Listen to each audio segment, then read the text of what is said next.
শীতকাল মানেই শুরু হয়ে গেল পিঠে। আর আমরা অনেক ধরনের পিঠে বানাই এই সময়। সামনেই তো পৌষ পার্বণ চলে আসছে। তো এই পিঠের রেসিপিটা একবার দেখে নেওয়াই যাক। আজ আমি বানাবো খুব সহজভাবে আর খুব স্বাদের এক ধরনের পিঠে। তবে এই পিঠে হবে সুজি দিয়ে। সুজির দুধ পিঠে। খুবই নরম তুলতুলে এই পিঠে খেতে বেশ ভালো লাগে। তবে এই পিঠে ঠান্ডা বা গরম আপনারা দুইভাবেই খেতে পারেন। তাহলে চলুন বন্ধুরা দেখে নেওয়া যাক আজকের রেসিপি। আমি একটা কড়াই ভালোভাবে গরম করে নিয়ে এর মধ্যে দিয়ে দিব কাপে মেপে 2 কাপ দুধ। দুধ আমি আগেই ঘন করে রেখেছিলাম।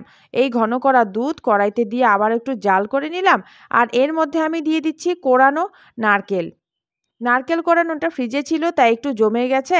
আমি 2 চামচ মানে বড় চামচের 2 চামচ মতো নারকেল কোরানো দিয়ে একটু নাড়িয়ে দিচ্ছি। গ্যাসের ফ্লেমটা আমি কমিয়ে রেখেছি। আর এখানে আমি দিয়ে দিলাম সুজি। যে কাপে মেপে আমি দুধ দিয়েছিলাম 2 কাপ, ওই কাপ মেপেই আমি 1 কাপ সুজি এর মধ্যে দিয়ে দিলাম। মানে সুজি 1 কাপ হবে আর দুধ হবে 2 কাপ। এটাই হবে মাপ। একটু নাড়িয়ে নিচ্ছি আর আস্তে আস্তে দেখুন সুজি ঘন হয়ে আসছে। অনেকটাই ঘন হয়ে এসছে। এর মধ্যে আমি সামান্য চিনি দিয়ে দিলাম। হাফ কাপেরও কম চিনি। খুবই সামান্য চিনি দিয়ে দিচ্ছি। আর চিনি আপনাদের অবশ্যই পছন্দ মতো দেবেন, বেশি বা কম। চিনিটা দিয়ে আবার একটু নাড়িয়ে নিচ্ছি আর আস্তে আস্তে দেখুন একটা ডো মতন হয়ে যাচ্ছে। সুজিও সেদ্ধ হয়ে গেছে আর সেদ্ধ হয়ে অনেকটাই হয়েছে সুজি। আবার একটু নাড়িয়ে নিচ্ছি আর দেখুন কড়াই থেকে ছেড়ে আসছে।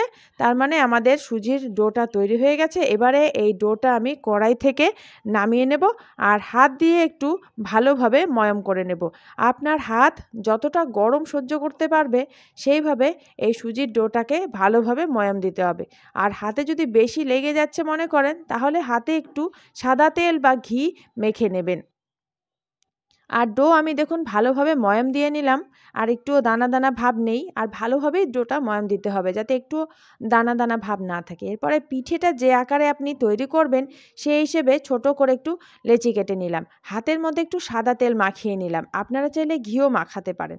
হাতের সাহায্যে দেখুন আমি হাতের তালুর সাহায্যে একটু চ্যাপ্টা করে নিয়ে এবারে 2 হাতের তালুর সাহায্যে একটু লম্বা ধরনের করে নিলাম, অনেকটা ল্যাংচার মতো। তারপরে 2 দিকটা আমি সরু করে দিচ্ছি। ঠিক এইভাবেই সবগুলো পিঠে আমি তৈরি করে নিলাম। সবগুলো সুজির পিঠে আমার তৈরি হয়ে গেছে।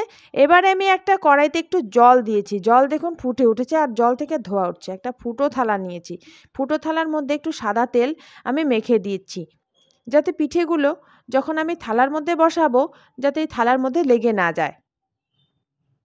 এবারে থালাটা বসিয়ে দিলাম আর একটা একটা করে সবগুলো এই সুজির পিঠে আমি দিয়ে দিচ্ছি।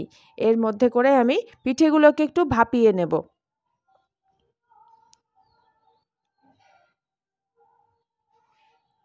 সবগুলো পিঠে দিয়ে দিলাম, তবে দেখতে হবে যাতে একটার গায়ে একটা লেগে না যায়। একটু ফাঁকা ফাঁকা করে পিঠেগুলোকে আমি ভাপিয়ে নেব।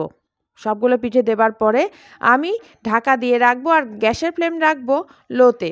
ঢাকা দিয়ে 5 মিনিটের মতো রাখলাম। এবারে 5 মিনিট পরে আমি ঢাকা তুললাম। দেখুন পিঠেগুলো কিন্তু একটাও থালার গায়ে লাগেনি, কারণ থালার মধ্যে তেল মাখানো আছে তার জন্য। আবার একটু নাড়িয়ে দিলাম। আবারও লো ফ্লেমে ঢাকা দিয়ে রাখবো 5 মিনিটের জন্য। এভাবে আমি 10 মিনিট ঢাকা দিয়ে দিয়ে পিঠেগুলোকে ভাপিয়ে নেব। আর পিঠেগুলো দেখুন ফুলে অনেকটাই ডবল হয়ে গেছে। এবারে আমি পিঠেগুলো এই কড়াই থেকে নামিয়ে নেব আর এদিকে একটা কড়াইতে আমি পিঠের পরিমাপ অনুযায়ী দুধ দিয়ে দিয়েছি। দুধ আমি আগেই ঘন করে রেখেছি। এই ঘন করা দুধ আমি আবারও জাল করে নিচ্ছি। দুধ যত ঘন হবে পিঠের স্বাদ তত বেশি হবে। এবারে এই ঘন করা দুধের মধ্যে আমি পিঠেগুলো একটা একটা করে সব দিয়ে দেব। সবগুলো পিঠে দিয়ে দিলাম আর একটু দুধের মধ্যে পিঠেটা আমি সেদ্ধ করে নেব আর দুধ কিছুটা কমিয়ে নেব। আর দেখুন দুধ অনেকটাই কমে গেছে আর পিঠেগুলো ফুলে আরও ডবল হয়ে গেছে। আমাদের আজকের রেসিপি সুজির দুধ পিঠে শেষের দিকে। আমি দুধটা কমিয়ে নিলাম অনেকটাই। ঘন হয়ে যাবার পর আমি গ্যাসের ফ্লেম বন্ধ করে দিয়েছি। এরপর আমি সামান্য খেজুর গুড় এর মধ্যে দিয়ে দিলাম আর আস্তে আস্তে একটু নাড়িয়ে দিচ্ছি। আর রঙটা দেখুন কতটা সুন্দর আসছে। ঠান্ডা হবে রং আরও সুন্দর হয়ে আসবে। আর দেখুন পিঠেটা হালকা গরমই আছে। গুড়গুলো ভালোভাবে গলে গেছে। একটা প্লেটের মধ্যে আমি নামিয়ে নিচ্ছি। তৈরি হয়ে গেল আমাদের আজকের রেসিপি সুজি দিয়ে দুধ পিঠে। পৌষ সংক্রান্তিতে আপনারা এভাবে পিঠে বানিয়ে তৈরি করে রাখতে পারেন। গরম বা ঠান্ডা দুইভাবেই আপনারা খেতে পারেন। দুইভাবেই বেশ ভালো লাগে পিঠেটা। আমি কেটে দেখাবো না, তবে আপনারা অবশ্যই বাড়িতে বানিয়ে খাবেন আর আমাকে কমেন্ট করে জানাবেন যে পিঠেটা কতটা নরম হয়েছে। রেসিপি আপনাদের ভালো লাগলে ভিডিওতে লাইক, শেয়ার, কমেন্ট করতে ভুলবেন না। নতুন বন্ধু হয়ে থাকলে চ্যানেলটি সাবস্ক্রাইব করার অনুরোধ রইল। আর আমার সাবস্ক্রাইবার বন্ধুদের অসংখ্য ধন্যবাদ। এভাবেই আমার পাশে থাকবেন। সবাই খুব ভালো থাকবেন। ধন্যবাদ।